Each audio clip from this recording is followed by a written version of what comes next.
Hey, Jeff. Hey, Eric. How are you? I'm pretty good. How are you? Doing well, thank you. So I feel like our podcast is doing really great. I would agree. Our numbers, our conversations, our guests, all great. All great. Everything has been above board. Yeah. And nothing can stop that momentum. Great. Fantastic. Except that I have jury duty starting on Thursday. So what does that mean? It means that I might be gone for a while. Well, I'm serving our country. My experience was when I went down there, they ask you what you do for a living, and I said, I am a hip-hop sketch comedian, and they said, what is that? And I had to describe that we do music, that we do TV, that we do writing, that we do interviews, that we do podcasts, and that was not attractive to them. They were like, wait. That's how you get off of a jury pool. Yeah, they were like, no. And so I said, okay, bye. And I came home. Well, I mean, but what is it about a hip-hop sketch comedian that, like, they're not into? Well, for the lawyers that day, it was the podcasting. They didn't want me to go home and talk about things that may have come up in court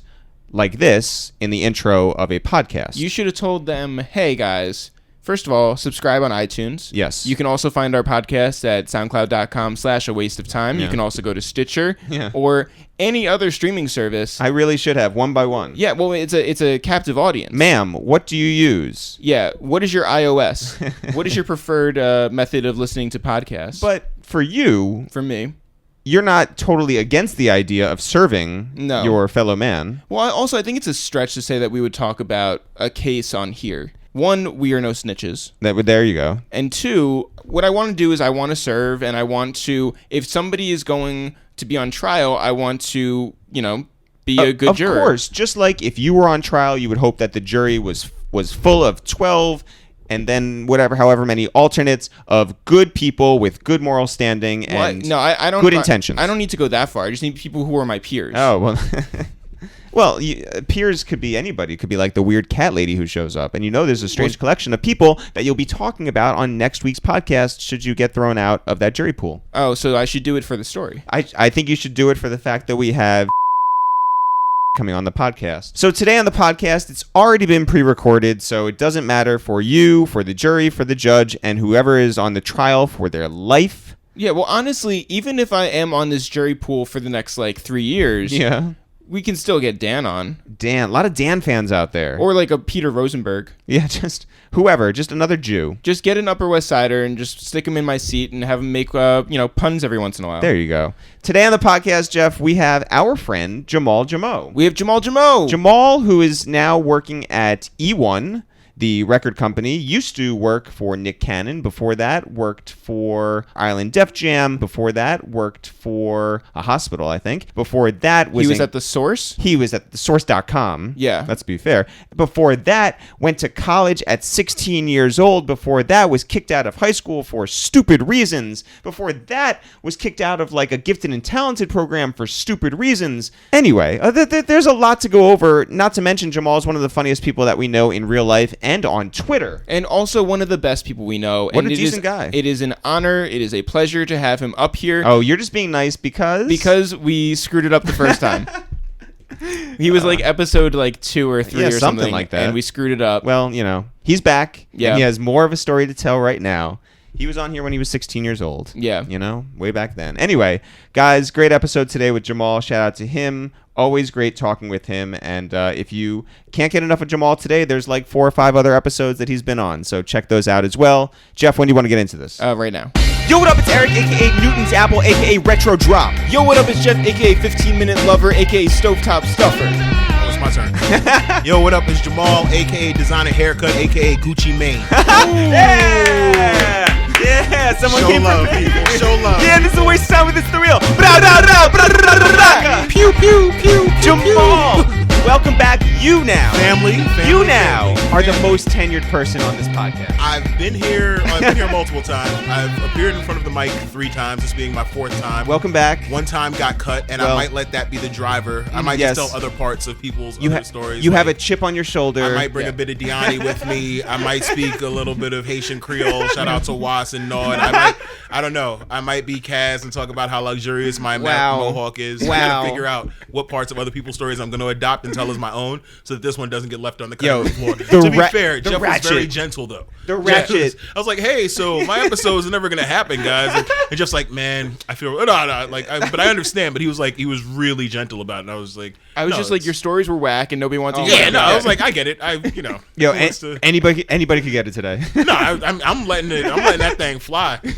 How are you? Fly. My taxes are paid. I'm good, man. I'm Your doing taxes well. are paid. I'm in a good place. In case anyone from the government's listening, just come and see me for the record. Come and see me. You save your receipts Like a motherfucker, and Yo. my accountant has doubles. Where do we start? I don't know. Where do It's you up guys to you.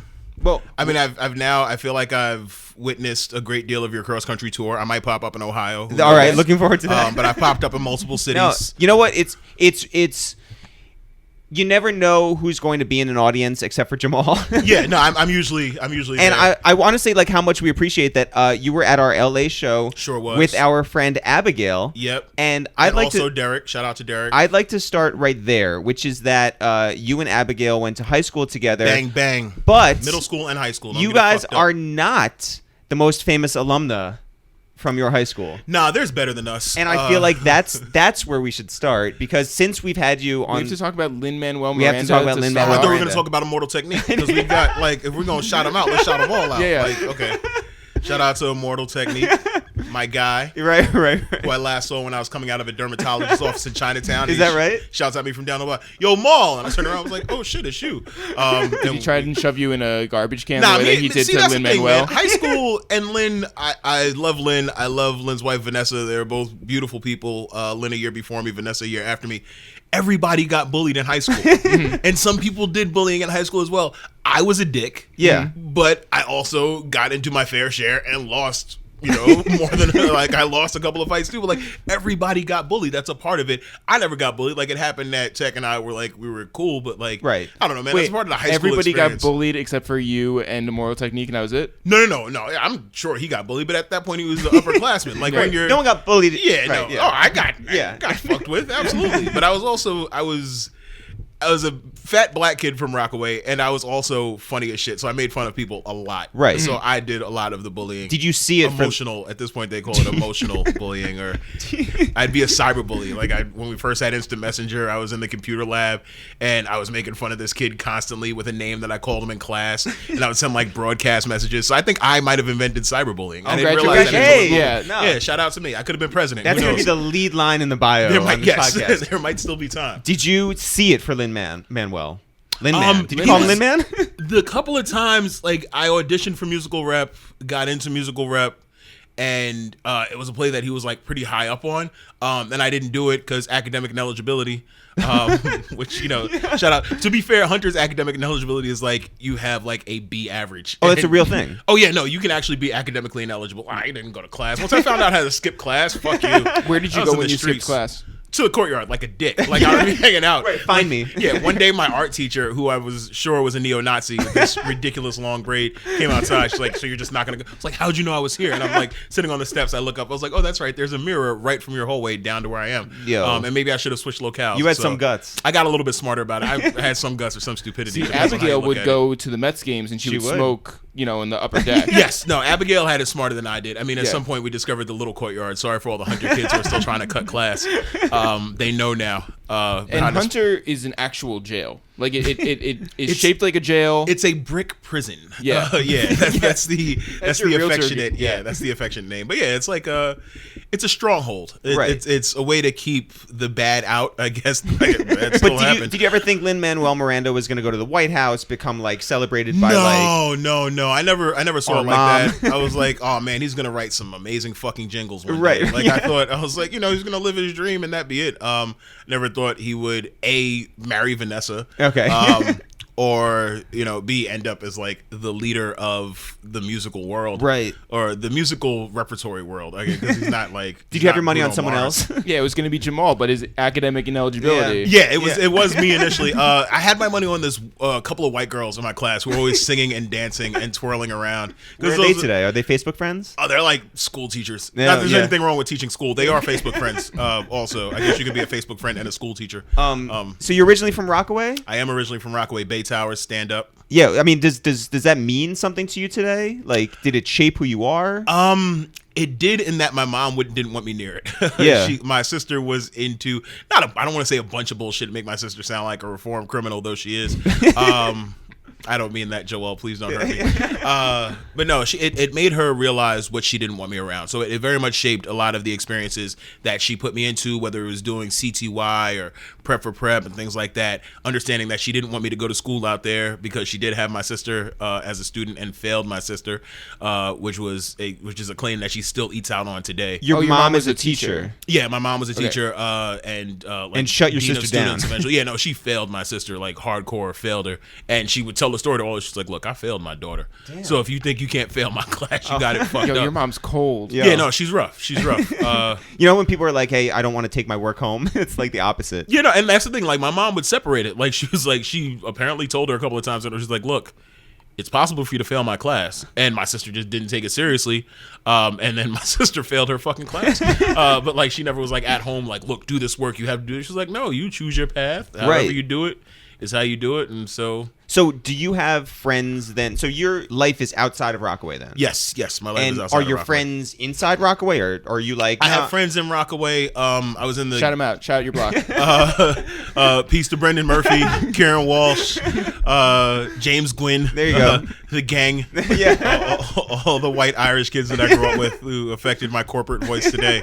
But no, I did like the Rockaway shit. Like I played basketball at St. Camillus, and like we hung out and had sleepovers and did shit like that.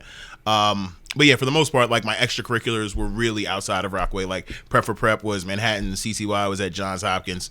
So yeah, you were going all over the place. I was getting it in, man. Yeah, I was getting it in. I would go that's a long train ride. First of all, from Rockaway into Manhattan. Private bus. Wow. Private bus. Look, man.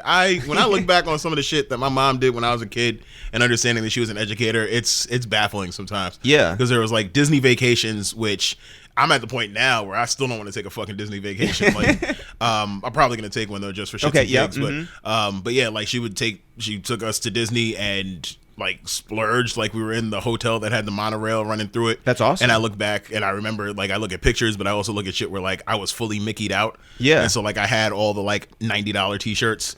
I was like, you know what? That's pretty fucking special. If there's ever a reason to like not end up in prison or have my mother come and visit me, you know, that would be it. Well, did you have a moment when you were like a kid and you were just like, oh, I realize what this is and I realize how hard my mom is like going for me? Or were you like a jerk? I was a jerk. I was a kid. Yeah, like there was one time she didn't take me toy shopping, and I got straight A's on a report card, or straight E's for excellent at that point on a report card, and it was like one slightly less than E, whatever that was, and I was like, okay, so we can go get toys now. She's like, yeah, you didn't agree, you didn't reach the terms of the agreement. And I was like, I didn't take it for what it should have been as a teachable moment. I was like, you motherfucker. Like, you gonna skate me out of as hard as I work this section and you just gonna fuck me out of some toys? And you know, I didn't realize that it's teaching you accountability, but also sometimes moms are just plain tired. Right, and, sure. Like, she does a lot, and me asking to go toy shopping after she's had a long day of work and I'm coming with a report card, I should have just been happy with that personal pan pizza from Pizza Hut and called it a day. Yeah. So, you know, kids are dicks. Goddamn. I was certainly one myself. You were King Dick. Yeah, I was King Dick. Yo, King Dingaling was me.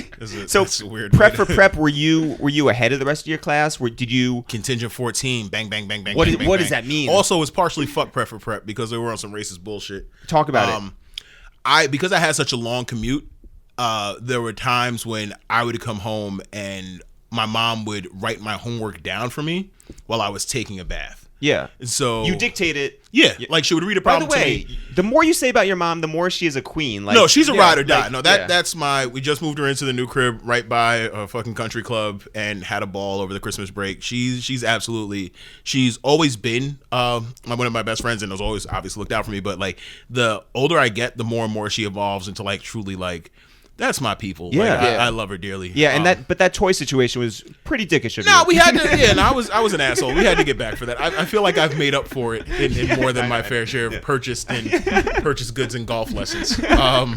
But no, like so I would dictate my homework to her. Like she would read me a problem, and which by the way, I'm a kid doing fucking math problems in my head and doing Latin homework in a bathtub. Like, shout me out, like show me some love. Yes. And are you asking us to now? No, shout you guys. No, you guys. Shout to you. Appreciate you. Yeah. I don't shout out people who beg for shout outs. That's a lie. I've seen your follow Fridays. Yeah. And so one teacher took exception to this and brought it up as an issue of plagiarism and said, oh, well, his homework isn't in his writing. And like, again, I'm doing well. I'm getting along with kids. Like, and they brought me for a meeting, and I went home that day, and they'd already told my mom, but I had to tell her. And she's like, I want you to understand that is in no way, shape, or form your fault, and was like really good about it. But yeah, I got kicked out of Prep for Prep. They kicked you out? Yep. Oh my God. Yep. So where do you go from there? Are you just like... I went back to school. Went back to a teacher who's like, well, you won't make... Because I was like gifted and talented, but also I get really... My attention span doesn't lend itself to bullshit. And so like I would get bored as fuck in school. And so I had a teacher who shall remain nameless because I've forgotten her. She's like, well, you won't do well in Prep for Prep because you don't do your work in a timely fashion. I was like... I know all the answers. Like, what am I like? I was like, I could teach 5th grade if I was you. Like, yeah. And you didn't returned care to for me her too much. Yeah, I returned. Well, I returned the next year, and I told her about Prep for Prep and how it went, which is my mistake because you don't let haters know your moves. Shout out to my first hater. There's a bar. Yeah, there it is. Yeah. Keep it. It's from me to you. And so she was like, well, I knew you wouldn't. I was like, oh, well, you're a dick. Years later, she asked me to come back and speak to her class, and I did because love is the way to be spread. No, but like I came and I should have shitted on her. Yeah, you go in on her like during the. I was like, and this teacher's gonna try to tell you won't make it. No, I didn't. I was way more gracious than that. I wish I would have. I feel like if I was a bit more vindictive at random points in my life, my story would be a lot more interesting. But I wasn't. I wish you just like turn instead of like facing the class, you just turn to her and just give her bars. Yeah. Just give her pure bunny rabbit for Here's 90 my advice. seconds. Yeah. Exactly. Don't listen to her because she needs a teacher's manual to understand basic algebra. So that lets you know where she is in life. In any gifted and talented program, they sort of like want to expand your mind past most things that you understand at that age. Mm-hmm. And did they introduce any type of like class like for us, I don't know what your experience was like, Jeff, but mine, I remember they were just like, yeah, I know you had interest in like audio stuff and like writing, but like we want to put you in haiku. And I had to take like a whole like I don't know how long the class was, but it was haiku, and it was just like we have to do more than one of these days of this. No, they didn't expand us outside of the space too much. It was just do a quick haiku for us. They didn't do rocketry with you or anything. Like we had access to like it was basically just an accelerated curriculum. Like they didn't do any like special interest shit. Like everything was like the class at large. And if you wanted to do extra shit, which is my mother, God bless her, was so keen on me doing other shit outside of it because they never tried to push you. It was like, oh, you clearly like music. Here, let's put you here. It's like I got put into band. I was the only 4th grader I was the only 4th grader in 6th grade band. Whoa. Or at the young, because my mother pushed for it. Yeah. Like my grandfather was a jazz musician and would put me or taught jazz. He loved jazz. He might not have been this isn't one of those stories where like people find records from my granddad. But he taught me clarinet. And so I took up clarinet. Like he gave me a clarinet from his personal collection. So I started playing clarinet. And my mom's like, Jamal's good. So I auditioned for the band teacher and I was in band. 2 grades ahead. Yep. Holy shit. Yep. Did you John Bishop? Did you sit like near kids who appreciated that, or did you find that they were like, well, like who's not a Jamal fan, or what? Who's the chicken? Like? Right? Who's this 4th grader? No, it wasn't. It was cool, man. Like because it was all like we all knew each other just because this one like it's not a bunch of accelerated classes. It's one accelerated lane. You get the same teacher that the year prior to you had, unless they quit or drink themselves into a stupor. And so like it was like they all the kids knew me. Like I was cool enough with all of them. I was only dicks to kids in my grade. So yeah, we got along fine. It wasn't, I didn't run into any bullshit. And there was also a clarinet deficiency. So I was 3rd chair, and it was only because there were only 3 chairs. And if I wasn't there, they would have only had 2 clarinets. So I don't know if it was a matter of necessity or skill, but I was there and they weren't. And I played Happy Birthday for every relative ever in my family. There you go. Yeah, there you go. So while other kids were playing recorder, while the kids were playing recorder, I was fucking it up with the clarinet and still mastered the recorder. Like, don't get it fucked up. My hot cross buns was quite fuego. Let's just put that on the record. My recorder game was strong. Do you continue that into high school? Are you in band in high school? I was in band in high school, but I was trombone in high school. How I did you from a go reed to a brass instrument? spent the summer playing trombone. Did Shit. Did you push for that, or was that someone else? I You were wanted like, to learn you know- something different. I wanted to play trumpet. My mother wouldn't let me play trumpet. My grandfather had a trombone. So, trombone. Wow. Yeah. Were you nice? I was serviceable. I don't know like who is it? Trombone Shorty, and then 95 other people who were all at the exact same skill level and considered masters. So yeah, I wasn't like You were sixth chair. I wasn't supreme in trombone, but I was second chair. I held my okay. own. I did trombone. I did choir. Hunter is very much a chorus. Sorry, not choir. Okay. because separation of church, and Yeah. state, and all that fly shit. I don't even know if that's the right thing. Yeah. That lets you know how much attention I pay in school. But yeah, so I was second chair trombone, did chorus, did musical rep, did Brick City Playhouse, again, academic ineligibility, but I made it with the speaking role. Brick City being Newark. Brick Prison Playhouse. Go fuck yourself, Jeff. Thanks for pointing out. You could have just let that ride. But yes, Brick Prison Playhouse. I was not in a play with Redman, though that would have been Yeah, hilarious. it's gonna be you and Us Rod playing Digger opposite each playing. other. Yeah. Yeah, instead you were with Immortal Technique. Shout out Rod Digger. You know. What does high school mean to you? Are you taking it somewhat seriously at first, or are you just like immediately you're like I took it seriously at first, not too seriously in the middle, in that I didn't take it seriously at all in the middle. And then I just didn't. I tried to take it too seriously way too late. And so I was out of Hunter by 97. out of Hunter? Out of Hunter. You got kicked out. Yep. You were asked to leave. I was asked to leave because And you said no. I was like, oh, go fuck yourself. And my mom was like, all right, well, now you got to go to college. And she's like, you could finish high school. I was like, that would be laughable. She's like, yeah. So instead of finishing high school, what'd you do? Like, took my GED and went to college that very next semester. where do you go to take your GED?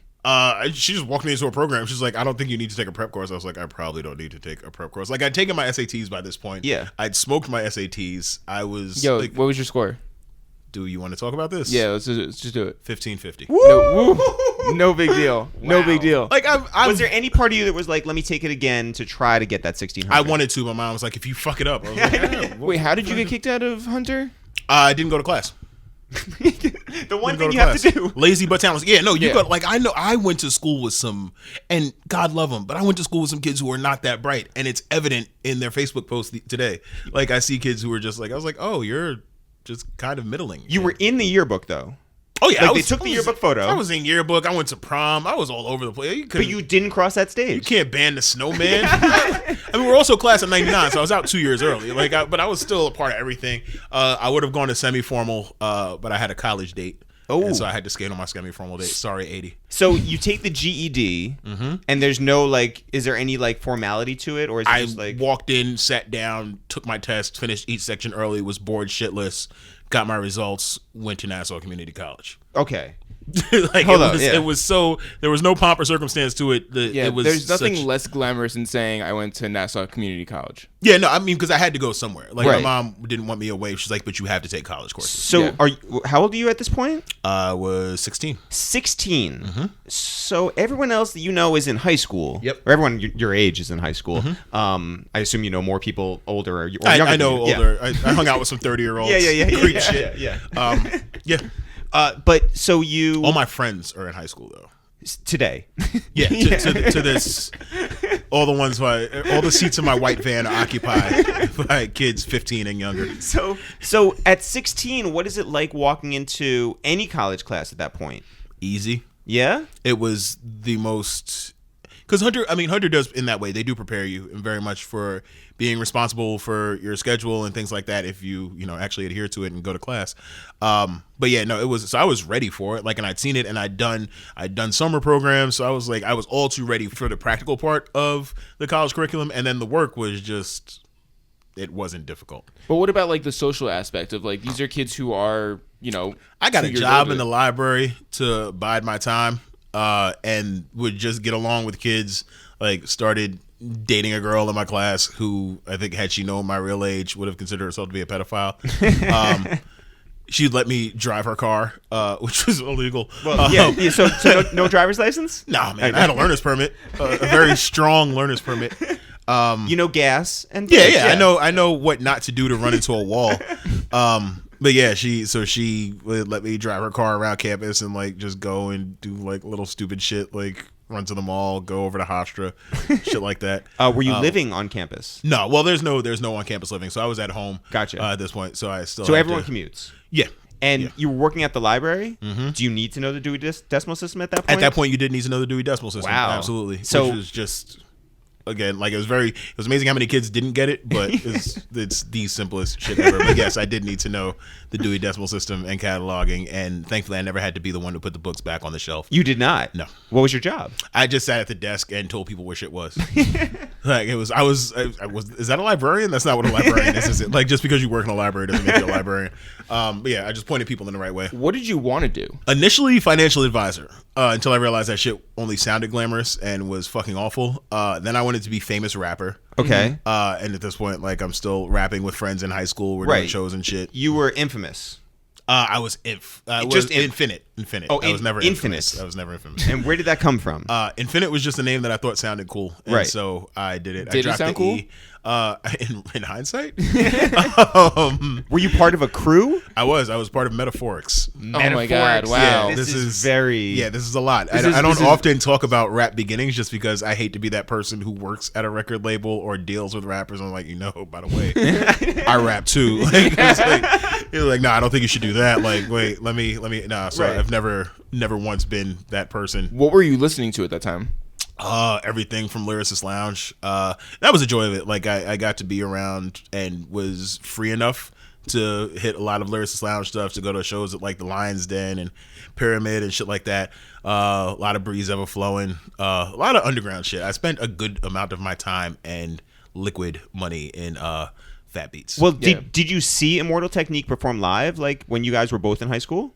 No, not when we were in high school. I didn't see Immortal Technique or Dugius perform when I was in high school. I saw them after the fact, but was aware of them. And what were you looking to do with your career at that point? Like, would you go and just find ciphers, or did you? Or does career sound like career is very locked? Okay. Career is what I was looking to do with my rapping. Yes, it was. I am peeking out when I get close to the mic. Look at those levels. That's terrific. All good. Either way, no, I wanted to be on. Don't turn me down. No, all right. Yeah, DJ, turn me up. I wanted to go to ciphers. I wanted to be underground famous because I thought that was the way, and then didn't realize that seeing Wordsworth get on the same bus that I was getting on might not have been the most fun or the best objective for a career. But I wanted to have vinyl and Fat Beats. I wanted to be recognized enough to not have to double dutch my way into a cipher. Right. I just wanted to be respected underground rapper. Does that mean that you hated all commercial rap? No, I loved commercial rap. Okay. I was Jay-Z, Biggie. Like I listened to all, but I had a special affinity for the Lyricist Lounge stuff just because it seemed very attainable. Mm-hmm. Like it seemed close. Like you would see the flyers. Once I left Nassau and was at Old Westbury for 2 years before finishing at Pace, I went to school with Rise of Demigod, so I would see him at the radio station when I would go up there and mix and use their facilities. So that's what I like. I just wanted to be, respected enough to make $500 a week. Yeah. Talk about your throwback jersey collection. Oh, phenomenal. Infinite, even. It wasn't infinite. It was very fine, but it was phenomenal. And I mean, they should have never gave me money. Okay. Because I spent a ton.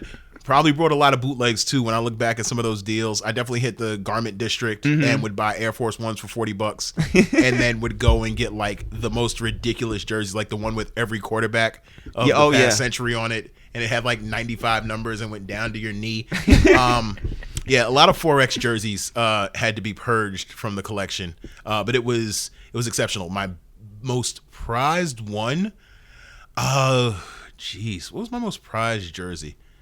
A Spirit of St. Louis jersey. That's dope, though. The Spirit of St. Louis, which in hindsight was very much a fake Spirit of St. Louis jersey. The year was all wrong. Did you just think that you were the one guy who found like the I thought I was the dude. It was like an alternate color, but I was like, oh, this shit's fire. And thankfully no pictures exist. Two-tone do-rags to go with all of it. I was full regalia when it came to my douchebag. What was your denim like? Oversized and gaudy. I was a Maya before Maya was a Maya. Anyone can get it today. Yeah, I'm letting the yapper spray. A lot of Parasucos, a lot of ridiculous. I had Pele jumpsuits. My velour game again was special needs. Right. It was quite out of here. What, Sean John? Sean, you name it. Aniche. NYC. Pardon me. Oh yeah. Well, it's just it really depends. Isn't it just NYC spelled phonetically? Yes. Yeah, but like as Kanye said, NYC. Oh, that's Aniche. Mm-hmm. Oh. Let's take our cues from Kanye. Yeah. He's not going through any problems. He's a good pacing point. Did you have any of those jackets that had all of the NBA logos on it? Fuck yes. Yeah. I had denim, pleather, and one wool jacket. Did you have any leather hats? No, I didn't. Wait, do you have any of this stuff still? Nah. No, man. That all went to, I want to say Goodwill, but there's no Goodwill behind giving that shit away. So some of it went to the trash. A lot of it went and got donated. I tried to sell some shit on eBay. And one kid returns like, this is a fake. And I was like, well, you can't prove that. It's like, actually, I can. I was like, well, it was real to me. So that didn't go well. But yeah, so a lot of it is in the trash, hopefully burned and living in the atmosphere by some point, clouding our lungs. So during those financial advisor sort of days, during that dream? Yeah, but sophomore year. Did you have an internship at like any institution? Nah. So you were like, no, you know what? I'm not going to do that. My 2 internships in life. No, I didn't. Sorry, I don't know is that a bad segue? Yeah, let's talk about internships. Fuck it, jump all over the place. My 2 internships in life were thesource.com and shout out to Tracy McGregor and my brother Brian Getz and Revlon in trademark law. Whoa. Yeah. So I don't know which one to start with. I only want to talk about the source, to be honest. But like source.com. Yeah. Source.com, not the source. How did you get the source.com? My man Brian brought me in. He was like, hey, they're looking for people who know computers and who also know rap and who can roll a blunt. Mm-hmm. True story. Did you know how to roll a blunt? Oh, I expertly rolled a blunt. You said, let me throw on the Sean John and walk absolutely. right in. So I went, met with Tracy McGregor. At the time I had cornrows, and my first order of business was bringing in someone who had braided. She's like, oh, where'd you get your hair braided? I was like, oh, uptown. I went to Harlem and just went to one of the ladies there, and it was $25. It's like, yeah, you should bring somebody here to braid my hair. I was like, wait, what? And not realizing that's, a part of the process. I never did bring the person to braid her hair, but I referred her. Oh. She came in with her hair braided, and I don't know if she ever forgot about it, but I certainly pretended I did. There was a Young Bloods party that I rolled blunts for, and we made blunt hors d'oeuvres. We stole humongous Tanqueray bottles, plastic Tanqueray bottles, which lived in our rooms while we were in college. Yeah, it was fun. It was access. It was hilarious shit. It was being close to people that you normally read about. We shared offices with Don Diva. Wow. You never know how much you smell like weed until you share offices with Don Diva and leave every day and try to go to class afterwards. And it's just, stays with you. Smells of the loud. And Revlon? Revlon, yes. My mother's former student was heading up trademark law. Your sister? Yes. Hi, Joelle. She could never be a lawyer. She hates the law. So one of my mom's former students was working in trademark law. She's like, hey, if you have somebody who would like an internship, we have some positions and we'll interview. She's like, oh, well, and she gave her my name. She's like, wait, Jamal isn't your son? She's like, yeah. She's like, okay, the job is his. So I didn't have to interview or anything. Went in dressed like all 4 members of Boys to Men. Nice. Just horrible. You had a cane? Horrible garments. Did you also have to roll a blunt? I did not have to roll blunts at Revlon. I didn't. I got a lot of free samples. Do with that what you will. With which I started my slow descent into baldness because I dyed my hair with some of the off-brand hair coloring that was there. But got paid handsomely. It was like $25 for the summer. Wait, $25 an hour, not for the summer. Yeah. Please do not besmirch the name of Revlon. They are a proud sponsor of this podcast. What did you know about trademark law at the beginning of the summer? I knew nothing of trademark law. And what'd you know at the end of the summer? How to file. That was the bulk of it. So you weren't even going to become like, a trademark lawyer. I wasn't going to become a trademark lawyer. No, it didn't make me say, hey, I want to go to law school now. Like that wasn't what did it for me. I was there just reading shit, filing shit, sitting in an office, dressed horribly. Yeah. And I was close to FAO Schwartz, which was a bright spot. Okay. And your mom those could toys. Finally get your toys. Yeah. Well, I had to get them myself because at that point I was just getting money. And so that was part of my summer. And the other part of it, once that internship was up, was spent teaching for CUNY. Wow. Yeah. You were an adjunct professor? I taught, it was Research Foundation for CUNY. It was like a high school program, and I would teach kids. Cool. Yeah. So music is definitely a part of your life. From Yes. clarinet to trombone to rapping to the internship. But where do you see it going? The internship, I saw it as a way to get into unsigned hype. Yeah. That's what I was like, oh, if something's gonna happen with this rap shit, it's got to happen now. I mean, did you slide a CD toward like that desk? You're like, who is this guy? I asked my demo to realizing that they were so far removed from anything that had to do with the publication, and I gave them the demo. I was like, you might want to give this a listen. And they did. They're like, yeah, that was music, I guess. And that was the last we ever spoke of it. Well, but like, how do you move forward from that then? You keep trucking. You keep sliding your demo towards them. Whatever it takes. So we kept rapping. We'd split by the time I was done with college, and my other group members were still there. So I then start grad school, and I'm at NYU studying music business, but have access to the recording facilities there. I had friends who were at Columbia. You went for music business because you were like, well, I should know the business, or I want to get into the I business. went for music business because I wanted to know the business, and because I wanted to, at this point I was more aware of the executives around it, and I realized that I could work in music, be knowledgeable about music, and not have to make music, because I was also very aware of rappers who were doing horribly. Right. At this point too, clearly you had graduated from college. You walked the stage that time, I assume? Nope, didn't walk. Why not? You get kicked out? No, I was just over it. I was just onward. Yeah, I didn't. Yeah, Jeff didn't walk at his either. He was just Well, it like, rained. Yeah. I'm not going to go and stand in the rain. My biggest thing was my mom knowing that I was done with college, that I came and did it, and that was it, and we were done. Yeah. And so that was like, and she had to fuck it, feel pretty I'm done. great, right? Yeah, I was like, no extra shit to pay for. Sorry, I didn't think about the ceremony of it and how, that might be fun for family to go to. And also how you rack up on fucking gifts when you invite people to a graduation party. There was no foresight there. Because had I been thinking, I'd been like, you know what? I'm graduating and we're having a party, and here's where I'm registered. Buy me shit. Right. FAO Schwartz. Yes, Yeah. exactly. They go pick up all the toys and that big ass piano. We gonna get back for all the times that they played me on the report card. That's that right. was one E short of being perfect. You go to grad school though, and you realize like, all right, well, I'm not done with school just yet. I thought that there was more to learn. I started by taking a summer class at NYU, and met a couple of professors who were like, well, is this something you want to do more? I was like, it might be. And it started a conversation where I was allowed I was going to say something that sounded really horrible. I was going to say I was allowed backdoor entry. I wasn't. It was very much on the up and up, but I also realized the connotation that comes with backdoor entry. There was no sodomy in my being admitted to. It was all very much on the up and up. Prove it. It still sounds like a whisper when I fart. That's the best I can do. So yeah, I was very much, it wasn't the traditional path. Right. But got into grad school by the grace of some believing professors and an affinity for music. That's awesome. Yeah. So what was that experience like? Do you meet any amazing people that come to talk to your class? I read the Passman book Yep. and took the course with Donald Passman, which was remarkable as fuck. Yeah. To learn business ethics, and From the guy. right from the head of it. It was before Clive Davis, so this is still Steinhardt School of Ed. So there was no. I wasn't like around the Elle Varners, though I did meet Elle later because I dated a friend of hers, God bless her.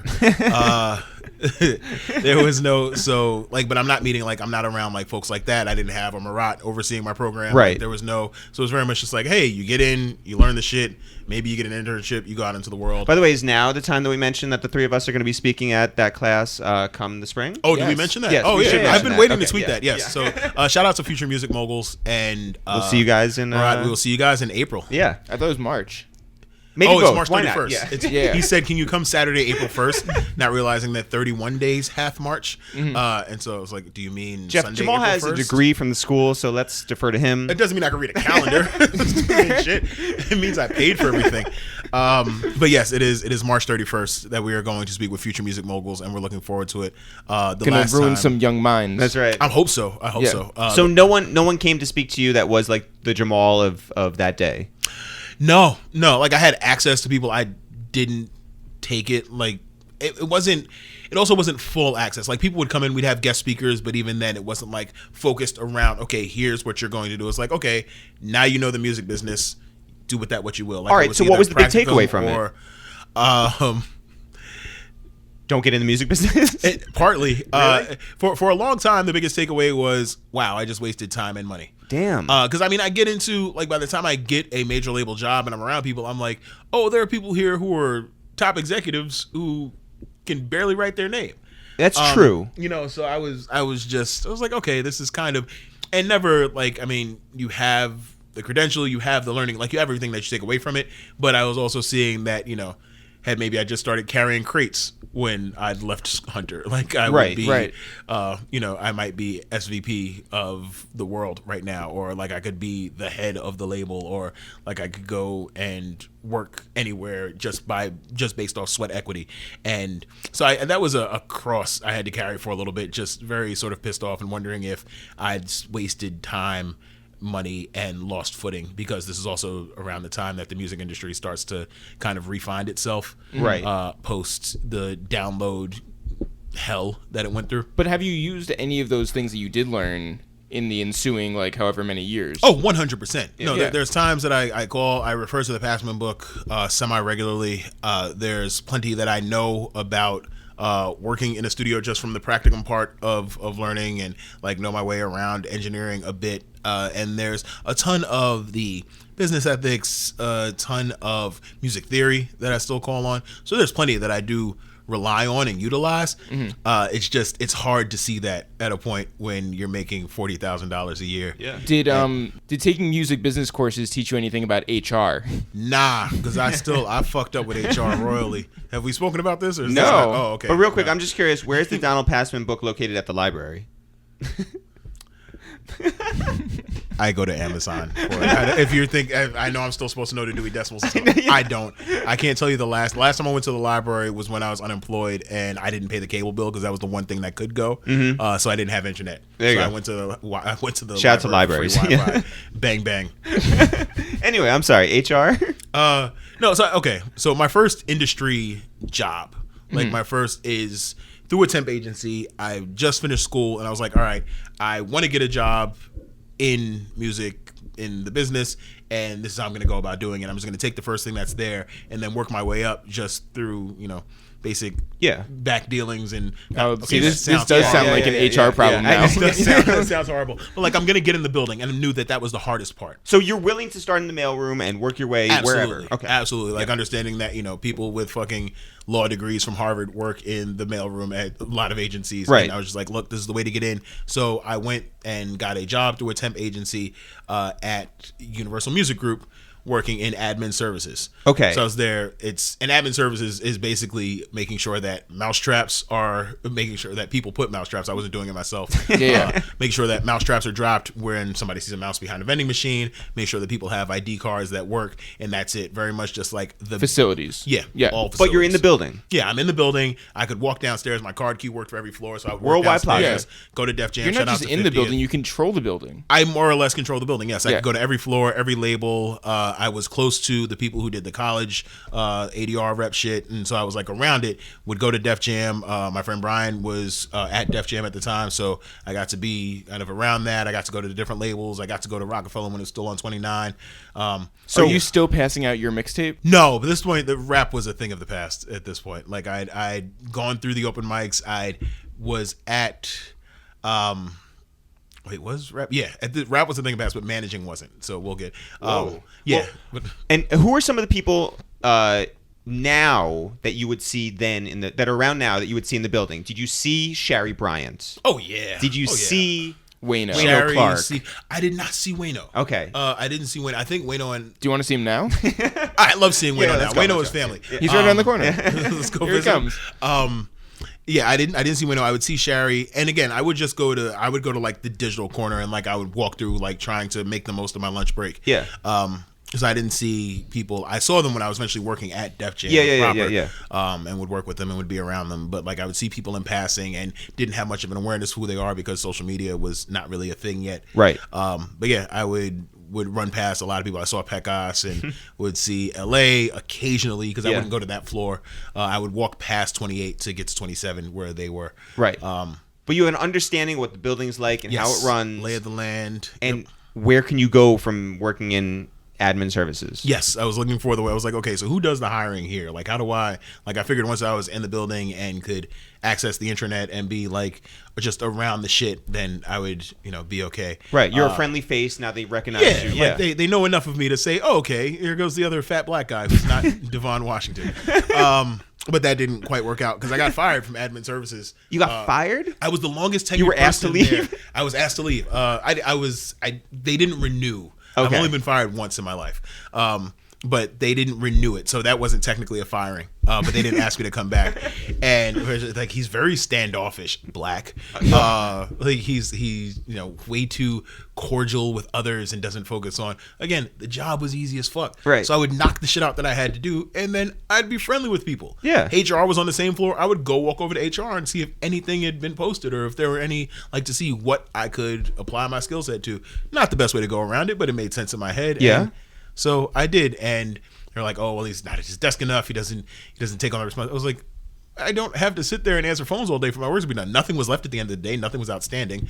But again, smarter than the work. And so the two racist and very lonely white women who oversaw my department didn't ask that my assignment be, it wasn't a contract, let's be honest. I was making $600 a week. But they didn't ask that the assignment, it was more than 600. Was it? Yeah, it was like $750 after taxes, so I was okay. But they didn't ask that it was renewed, and so I wasn't asked back. And what do you do? I wrote an incendiary email. I was like, well, they're not very professional, and fuck them, and fuck this. Right. And I didn't get an assignment with them, so I went and I started doing consulting. Would help people with management, would just apply my knowledge. I was still going to open mics and shit like that. Yeah. So I would meet artists who were trying to do shit. Like? So artists who were trying to do shit. Yeah. God, I don't want to put names out there. Okay. But you're consulting. They didn't do much. Right. But yeah, I'm consulting. I'm helping them in studio sessions. I'm helping them with projects. I'm letting them know what they should and shouldn't do. I'm helping them speak to clubs, to do gigs. I'm overseeing. I'm starting a mini management empire, which if I cared more about them, would have been the starts of me in management. Caring about them instead of caring about you. Caring about them instead of caring about what I was going to turn that into next. Okay. So it would I did well by them. Like, I didn't fuck anybody. I didn't take anybody's publishing for all 75 cents. Right. But yeah, no. So it was very much me pushing them, but also thinking about how I'm going to push myself. And so I wasn't fully dedicated in the way that they needed full dedication. Yeah. Which is difficult to do if you don't have another stream of income. Yeah. Like, you can't be a full-time manager, and God bless people who are full-time managers and that is their one source of income, because it's not the easiest thing in the world. And I believe that managers should only eat what they kill, and because they try to take so much off of the plate, and I didn't have people with a lot on their plate, and I would only take away, like, if we booked a show, I would take a part of that, but that's $200 of which I would take 10%. So Also, you had to ride home. The times are also a lot different because that's still like physical CDs, and that's still like it's in that weird space. I was manning the merch table. And was pretty much treating the merch table like weed. So where, like, I would sell 8, keep 1. So like I would get like 1. So like it would be more 20% than anything, or closer, or sell 4, keep 1. And so yeah, I was at that point just I was figuring it out and figuring out the way, and eventually just got a job at a hospital just because I needed to work and make. Doing what at a hospital? Excuse me. I worked in educational services. Which was running programs for the nurses and doctors, and I was there. I was the smart kid there. How does it feel to take a job at that time that you don't necessarily want to take a job out of necessity? Yeah. Mm-hmm. It was a kick in the balls. It was fucking awful. And I mean, it was Woodhull Hospital, which, if anybody's ever been there, they call it Woodhell with very good reason. It's just because it's easy. Because, it's an easy pun, and that's clever. why. Woodhill didn't quite fit. Yeah. But yeah, so I was there, and it was just like not the best facilities, not the best space. My office was clean enough. My office was adjacent to another woman's office who barely spoke English, so that was fun. I got to brush up on my Spanish often. But yeah, How was your Spanish? Now? Mm-hmm. Oh, awful. Well, I'm En not español? conversational, but I can eavesdrop. Un poquito, pero es muy malo. Yeah, I can eavesdrop, but I can't be conversational. I can offer a few things, but I wouldn't drop me in the middle of a Spanish-speaking country and hope for my survival. It's a pretty good reality show TV. Yeah. Yeah, you know, it's like, how good is your second language? Yeah. So this is not a place you wanted to be. It wasn't, but it was a place that was paying the bills, and I was around it, and I was doing that. I was still going to open mics, trying to help people with their shit, also still rapping occasionally and doing shit. At this point, I'm hanging out at Columbia more, at Columbia University. Not the hospital? No, not the hospital. Or the no. country. I mean, though I could have. Yeah, I right. could have been at the Drop you country. in Columbia. Either. Yeah. And I would have been just fine. So I'm hanging out at Columbia, which I originally met Murat. And so I'm around, and I'm thinking that everything's fine. I have money in my pocket, bills are paid, my sidekick is up to date. Nice. And I thought that I was doing okay, and then I wasn't. So I got sick as fuck. And I didn't have health insurance because, no longer a student, and just didn't want to pay for health insurance until I got a corporate job. I was like, oh, well, I'll have a job soon. And I'm working in a hospital, so I'll be able to get seen. And I had bilateral walking pneumonia. Lungs filled with fluid, just horrible. I was in ICU. It was How does that like happen? I mean, not how does it happen, but like, how do you feel? It was walking pneumonia that just got really bad. Like, I thought it was just some shit that could be dealt with over-the-counter meds, and I tried to treat it accordingly. And apparently you can't do that. So it got worse and worse. It was a point where anytime I went to sleep, I had to sleep propped up because I couldn't lay down, because I would feel like the liquid pooling, and I would feel what was essentially myself starting to suffocate. Oh, this is not like a minor thing where you're No, just by the time it got bad, it was really fucking bad. Like, it wasn't like it could have been dealt with, like walking pneumonia. Like, they call it walking pneumonia for a reason. Like, you can get around with the shit and be just fine. But I didn't treat it accordingly. Like, I didn't take what I was supposed to take. I was taking like, oh, I'll just take NyQuil to sleep. Like, just knock myself and take DayQuil in a day and be okay. But like, I would head to work, and I was walking for my train, and I would feel shortness of breath after a block. Like, just shit that shouldn't have happened. Right. I would just I sweat because, glands are what's in our bodies, and some of us sweat. But yeah, I would sweat like profusely in the winter. It was just like without like coat buttoned up or nothing, like wearing no hat, and it was just like, it got really bad. in your estimation, what period of time do you think you were like having symptoms that you ignored it? I would say a good 5 weeks where it just went unchecked. And finally, my mom, as she's heading on vacation, she's like, all right, I'm going to have your aunt just check in on you, just because if you're not better after the weekend, I want you to go and get seen, and whatever the cost is, we'll figure it out. Again, shout out to mom. Yeah. And so I was like, all right, fine, I'll go enjoy your vacation, get away, have fun. And before she left, she's like, no, I don't feel good about this. She took me to the ER. I was admitted. They told her what it was. She canceled her trip. Again, Mom, I owe you a lot. And so she canceled her trip, stayed with me. And what they told her was that had I not come in before the weekend, or had I not come in Friday, I wouldn't have made it through the weekend. Whoa. Yeah. Like, at all? Yep. So, what was that hospital stay like? 3 weeks of rough. I was intubated and unconscious in the ICU for the first half of it. So they have to get your permission to do that, right? They got I signed something. Yeah. Because I was an adult, but my mom was there, so they had my next of kin, like my sister, my god sister, who was a social worker, came in and introduced me to the joy of emergency Medicaid, which took care of everything. Because I was I fabricated some stuff. Sorry to the system that worked so hard to support others.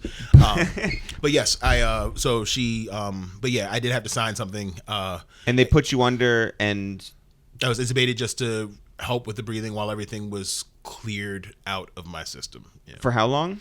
This is about a week. That you were a little more than a week. You were out for a week. No, I wasn't out for a full week. I was out for maybe 6 days and woke up with a tube down my throat and pulled the tube out. Because It's what else? I was joking. Like I could feel instinct. like yeah. So I was sedated, and then I came from under, and was no longer sedated and detubated. I don't think that's how the word, but I took my tube out. Do you have any idea what those 6 days were like? I had no idea. I didn't know that I was under for that long. I didn't know. As far as you were concerned, you were just asleep.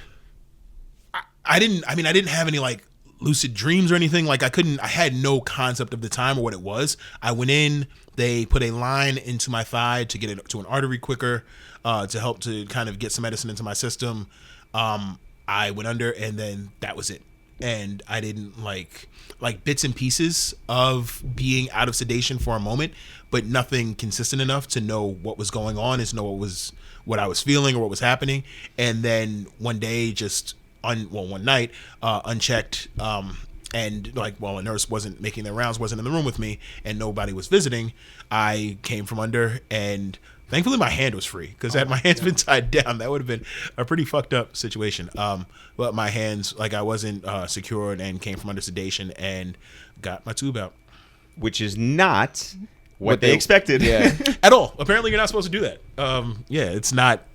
So yeah, I was. Well, that's week 1. Yeah. So I couldn't speak for a few days after. My voice started to come back. A lot of ice cubes, a lot of tea. And then everything else was just like being in the bed, getting things ready. They had like the motors on my legs so that my legs wouldn't atrophy in that time. Yeah. And, then I just started to come back and vowed to never work in a hospital again. And had people rallying around me who were like, all right, yeah, this isn't what you're supposed to be doing with life. This isn't like, we make sure like, okay, you have to take care of yourself, and like, you can't you can't get sick and just not go. And so I had a good number of guardian angels and family around me who would make sure that I was keeping up with shit the right way. And yeah, I didn't go back to that job. Okay, so also fuck Woodhull Hospital, because I went to get seen, and if you're at a hospital, they should help you with some sort of fucking medical help. Yeah, and they're like, yeah, well, you should go see a doctor. It's like, I'm in a fucking hospital. So yeah, fuck them. How does that experience like change your philosophy towards life? I realized that it was too short. Like I was standing by a ceremony, trying to plan things out, not dealing with a ton of urgency, and just kind of doing what I'd always done in life, knowing that shit was going to work itself out. Whether it was school, whether it was anything, I always knew that shit would be okay, and just had to take it by the horns a little bit more. So yeah, I just stopped waiting around for shit to happen and started to actively get after shit happening. And again, was around some people who were great about helping to put me in a position, or putting me in a position to where shit would happen easier. Whether it was Brian, one of my oldest friends, who got me my first job at Def Jam, which was working in digital media, or new media at that time.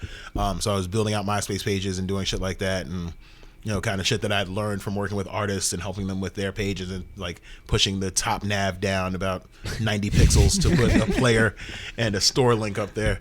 So I was taking that shit, and I started doing it on Mariah Carey and Rihanna's pages, putting myself in the top friends. And yes, but you get back inside 825 Worldwide Plaza. I get back inside. Now you have an ID yourself to get into. I showed both sides of my ass when I went to take, because I was initially working as a consultant, so I would go and I would still tread lightly. Yeah. So I was like, oh, they can fuck some shit up if they want to. Yeah. But I went, but then once I became like officially a consultant, I went up there and I was like a bit freer with it. So worked in new media, then got offered a job in Def Jam proper, working in A&R research and promotion. And so when that happened and I signed my contract and I went to fill out my corporate card paperwork, I went up there and I showed both sides of my ass and one of my balls. I let them have it all. So, but to be in the music business and work at the legendary label that is Def Jam had to be just unbelievable. It was amazing. It was surreal as fuck, but also it made me feel like it was go time. Yeah, it was to be in the building, to make it through rounds of layoffs, to be recognized by LA and Steve and coworkers, to be able to sit in on these meetings, to be a part of some phenomenal artists' work and some other not so phenomenal artists' work, meant a lot. To go to the building every day, to see Def Jam on your ID, to have U Music in your email address. Yeah, it was powerful to have a BlackBerry that I didn't have to pay the bill for. These were special times. Yeah. What was the best meeting that you were a part of? The best meeting? Oh, fuck. I don't know if it was the best. There was one where Kanye came in to perform his verse from Maybach Music, and it was very much just like, hey, look at me. And so that was interesting because I was sitting right by Kanye's feet. He was like on the conference room table. It's like, look at these shoes. Yeah. The best meeting I've ever been a part of was Electric Red performing for us and getting a lap dance from all of the members in the conference room. And that was just something very special. It made for a very, very memorable evening. What can you say about the leadership of L.A. Reid and Steve Bartles? Man, they were exceptional. It takes a lot to run a company. It takes a lot to run a company where there's egos everywhere, and not like ego isn't a bad thing. Like, you need ego to make the company run. It makes people take ownership. It makes people understand that they don't want to be associated with something that's not doing shit. But LA is he's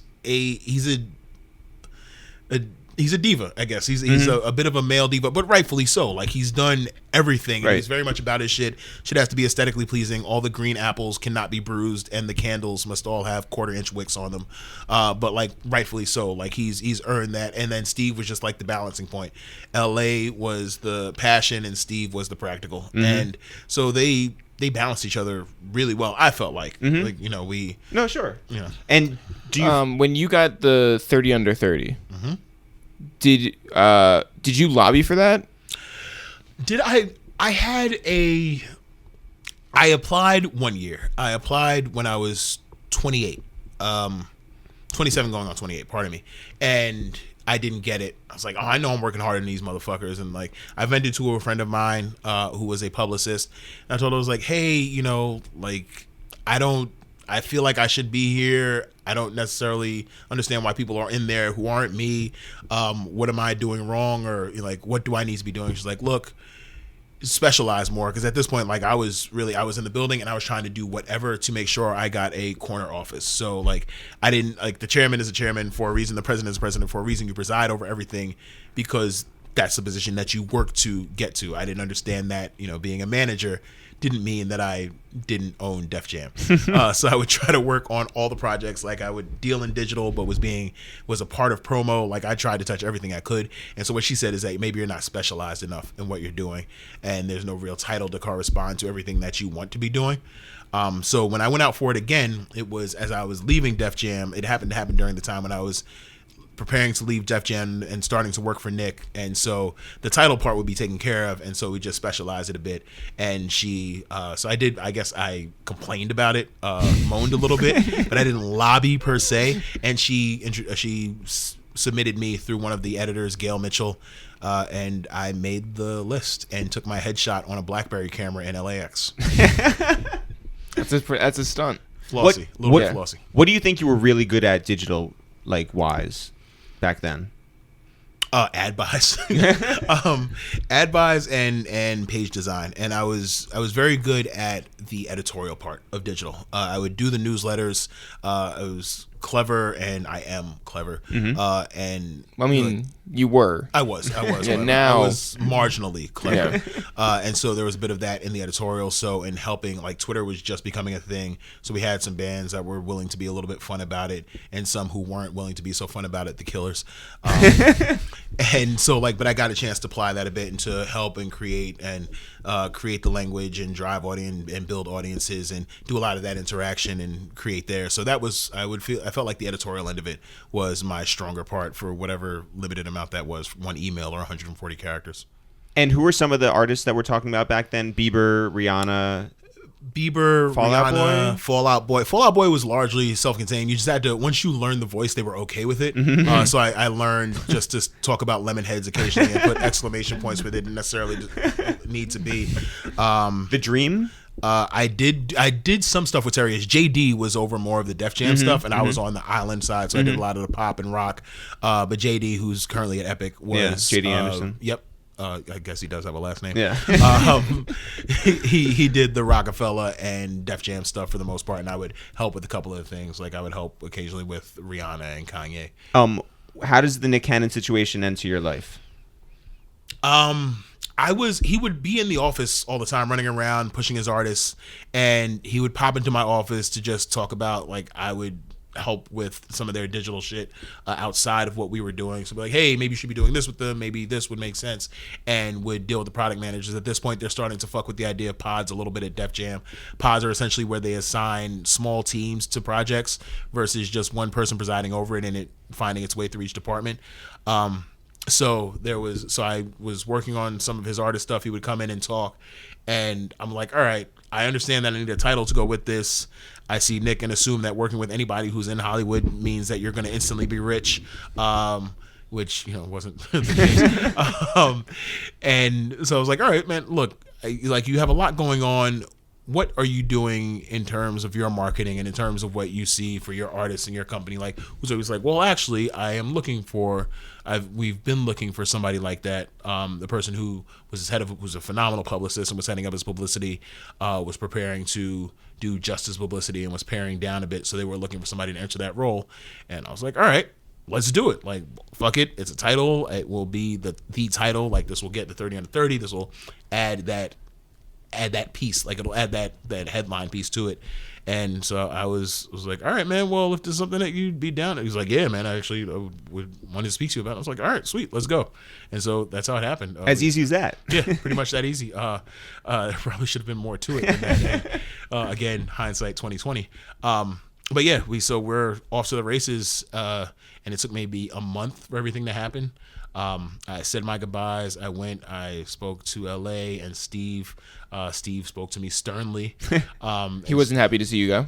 He wasn't. And he was like, he can't do this. Like, that's not, like, that's poaching. And I said, he's like, but it's what you want to do. I give you my blessing. And Steve, has always been, like, anytime I've seen him, he's always been gracious. He's always been terrific. But yeah, he was not happy. But then, I had to go back through the building and work artists. So he was really good about it, and it taught me a very important lesson about business. And so yeah, then I rocked with Nick. And what was working? You were working at Nickelodeon. You were I was in the Nickelodeon building. Employee. Yep. I was an InCredible employee. Okay. I wasn't a Nickelodeon employee because when I went in, and I'm thinking, okay, no, because people might think like, oh, I was an InCredible employee, and it's like, oh no, I was general manager of NCredible. NCredible. I went into Nickelodeon, and my understanding is like, okay, media conglomerate, terrific, and not knowing that this is why always read the contract first, kids. And so I went there and was told, oh yeah, well, you'll be great, you'll have an executive, you'll have an office, you'll have an executive position. It's like, terrific, let's get to it. And so I put down an outrageous salary demand because I didn't know what they were expecting to pay. But I was like, well, here's what a general manager gets paid in today's competitive environment. Mm-hmm. Thinking that I was making some huge jump, and like I saw dollar signs, and so I put $250,000 on my my Viacom paperwork. And by this time, I'd done projects with Viacom. Like, I'd already that Viacom does not pay that much money. I knew they didn't pay managers and directors, VPs, or anybody, but I'm saying if a general manager is expecting to be paid by this company, then $250,000 is what my expected salary is. Yes. And so I put $250,000, and they gave you, and they gave me nothing. Just short of that. So it was a point where I got paid for producing with Teen Nick, Nickelodeon, MTV2, but I was I was paid through Nick Cannon's InCredible. Okay. I wasn't paid $250,000. What were your duties at InCredible? Everything. Okay. Overseeing the mousetraps. Yes, mostly setting mousetraps and making sure the fridge was fully stocked with influence. Finding new business deals, overseeing all digital, also overseeing the music for what that was, and then being Nick's cool friend. Yes, was my job description. What cool things did you put Nick onto? Everything. Beats headphones. I connected with Monster where we did that. Foot Locker. I brought in him doing the commercial with Damian Lillard, and made it as agency wake up so that they were like, oh, this is a great find, thank you. I was like, yeah, it'd be great if you paid my commission or finder's fee on that. So yeah, just a lot of stuff where they were kind of missing it, but essentially doing like, hey, here are things that you should be doing, here are places that you should occupy. So getting them into the consumer product space, which has since been bastardized for some less than phenomenal headphones that look like Canal Street versions of Beats by Dre. No disrespect, but they're not very fly headphones.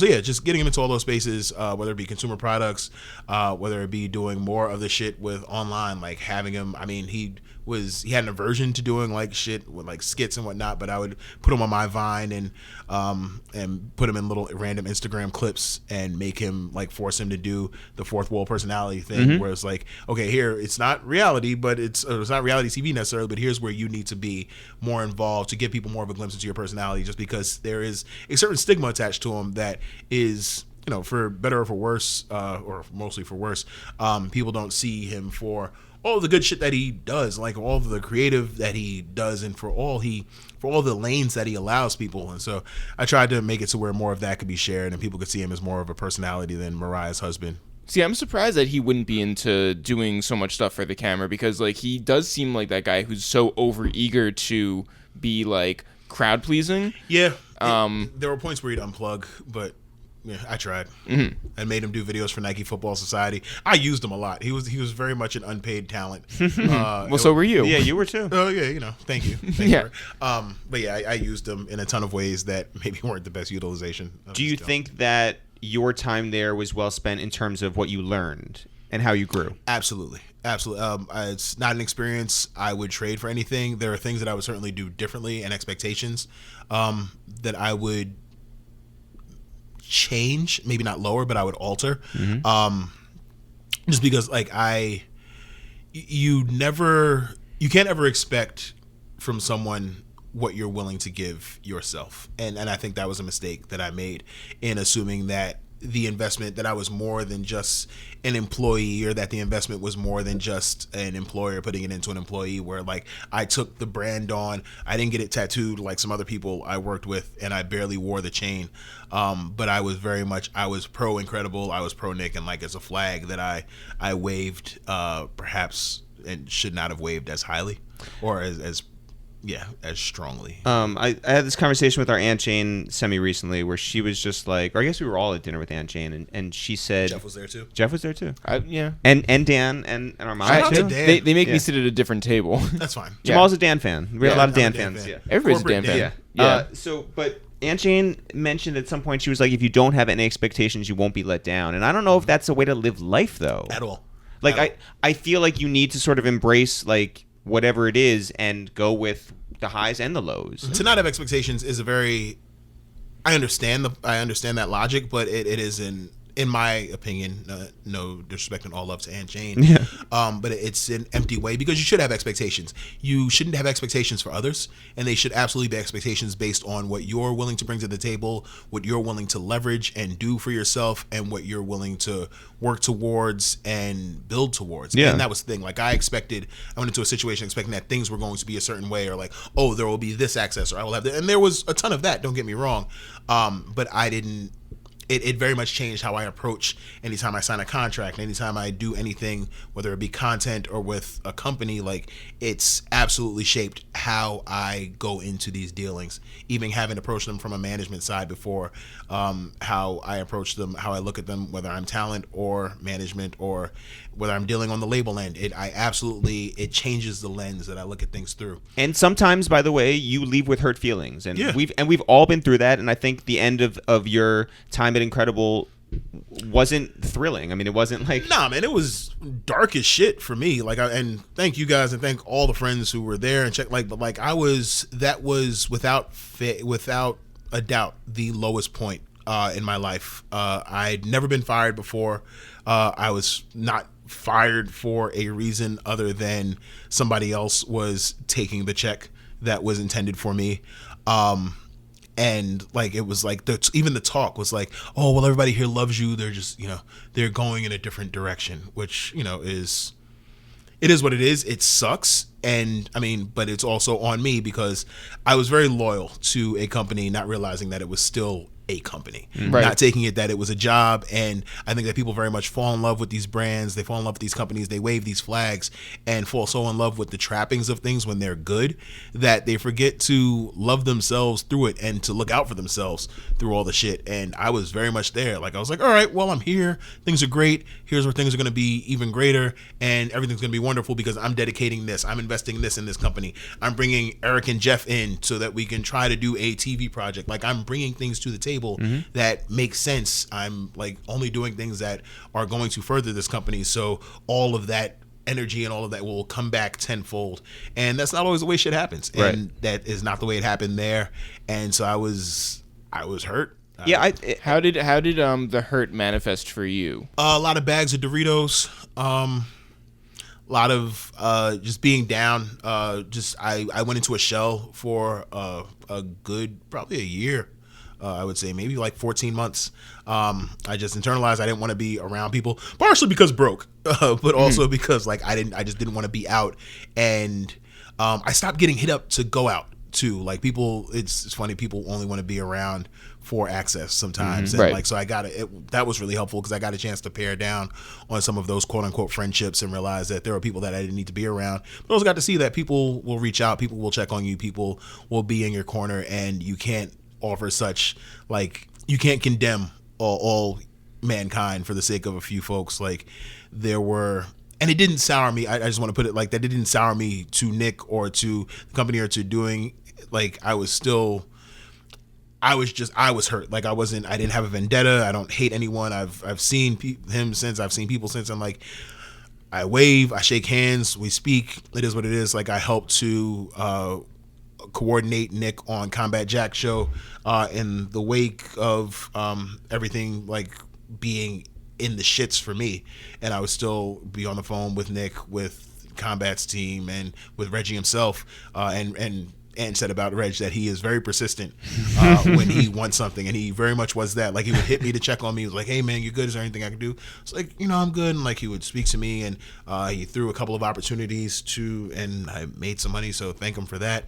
But yeah, he would hit me for. He's like, "Hey, so when can this Nick Cannon episode happen?" It's like, I'm not there anymore. It's like, no, but you have that access, and so we did make it happen. And he was nice enough to shout me out in the beginning of that episode for helping to get it done. By the way, and this is a sort of off topic, but I was just listening to Taxstone did an interview from prison with this guy Tahoe, and he just talked about the expectations of people who have not hit him up while he's been in jail, and I think that there is something similar in what you were saying, but it just like reminded me of that. Yeah, absolutely. People very much feel some sort of dominion over you when the times are good, and no responsibility for you when the times are bad. Yep. And it's something that we have, like it's partially equating it to not wanting to be a burden, and like you don't want to add on to shit, but you'd be surprised what just checking on someone can do. Yeah. Like it's a lot. And like people, I don't think that we don't put enough of the personality or the person into personality, rather. Like it's like, oh, okay, you're out and about, you're doing things, hey, let's shake hands, let's take a picture, let me shout you out on Twitter and say how much fun it was to see you.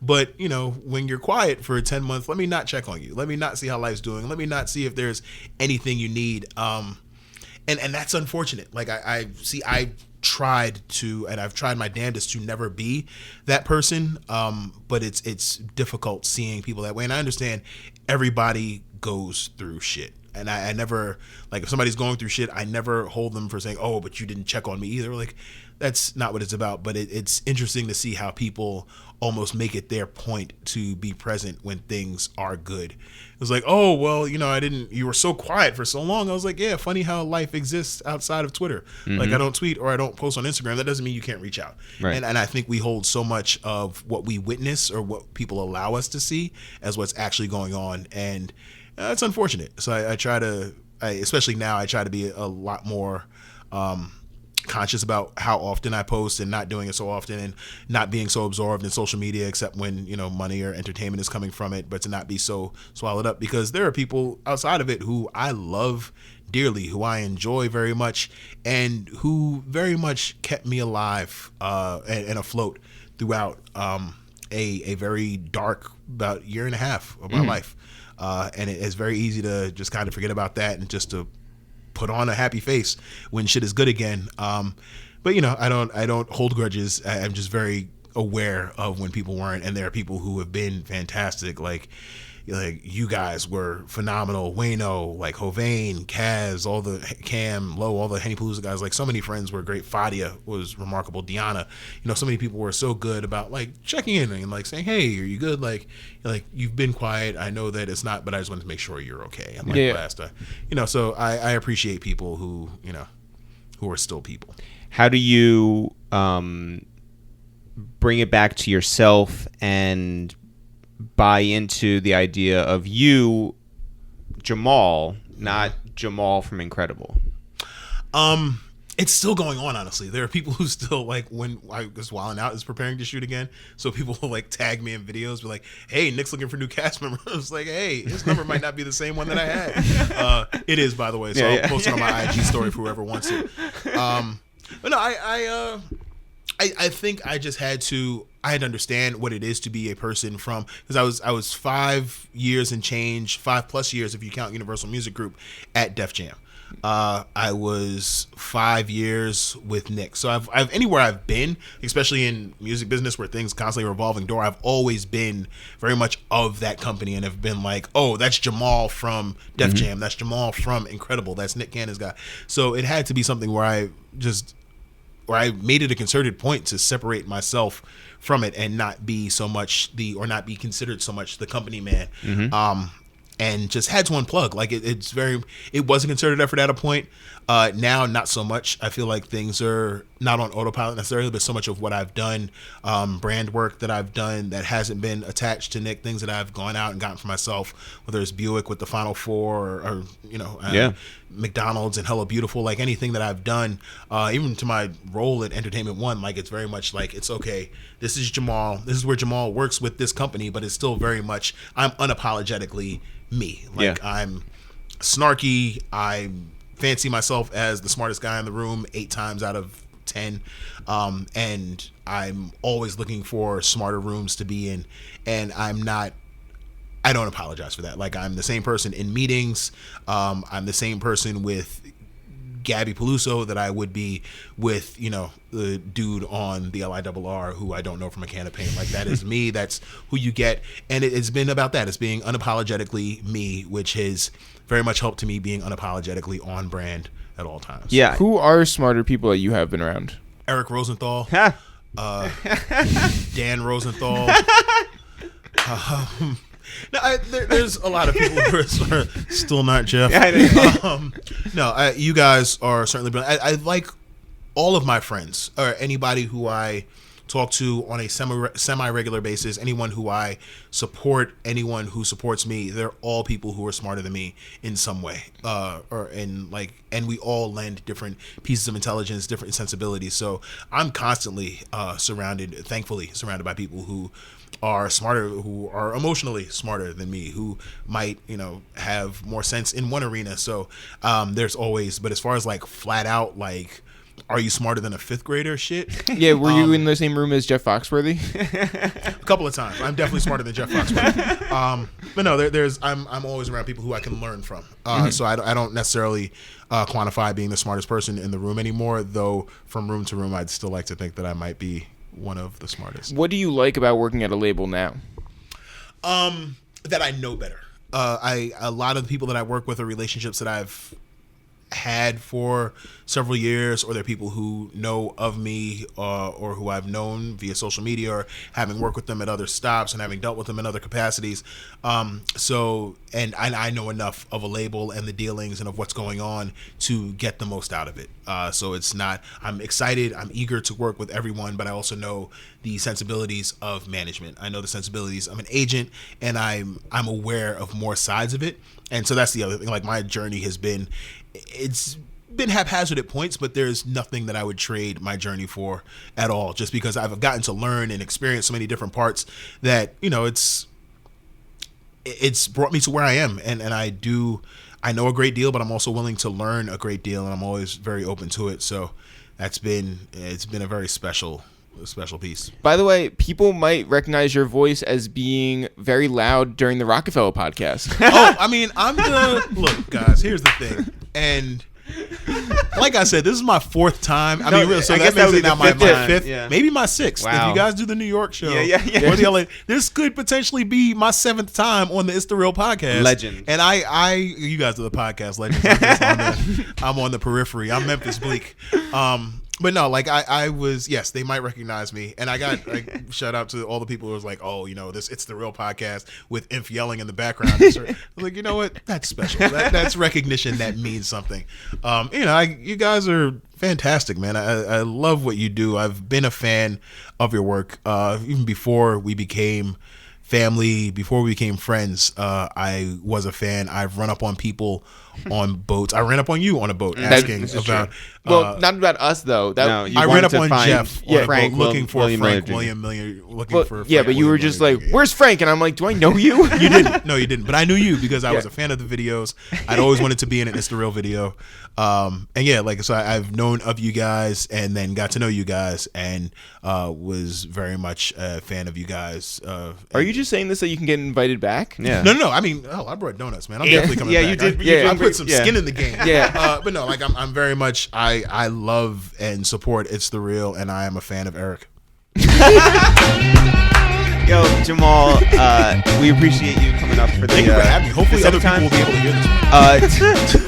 Damn.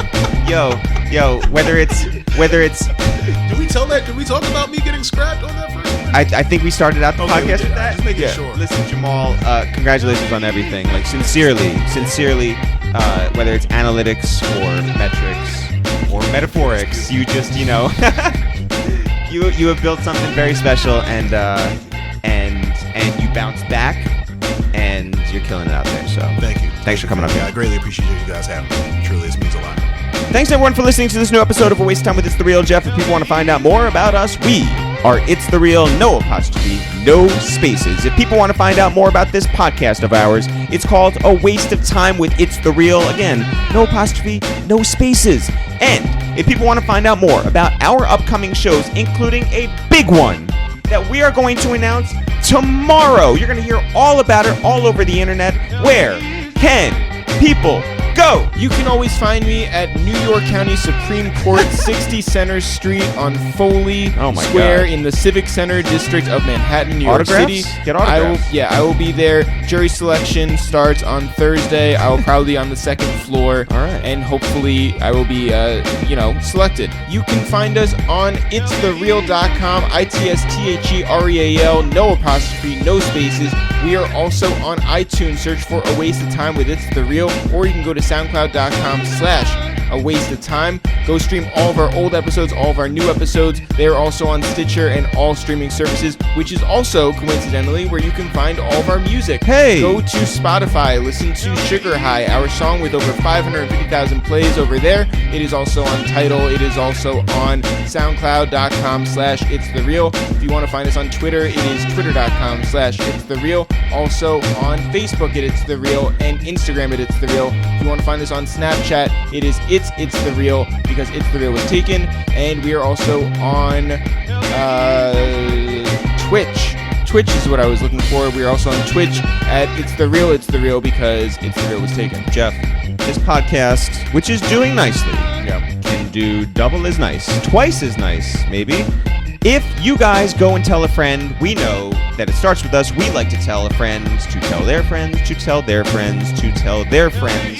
Let's double our audience. Jeff, who do you want to shout? I want to shout out Skip from BK on Twitter, who has been going through and listening to all of our podcast episodes from the beginning, including episode 1, episode 2, episode 3, all the way to episode 15 right now. Skip from BK on Twitter. Shout to him for doing the unthinkable and listening to all 170 episodes in a row. In 1 month, he said. In a month. I, Jeff, would like to shout out Aaliyah Simone, who we ran into in real life when she was leaving the body roll party that was happening at Highline Ballroom that Young Guru and Just Blaze were DJing at, and we were just arriving. We see this pack of girls, and Aaliyah looks at us and goes, "Oh my God, it's you guys.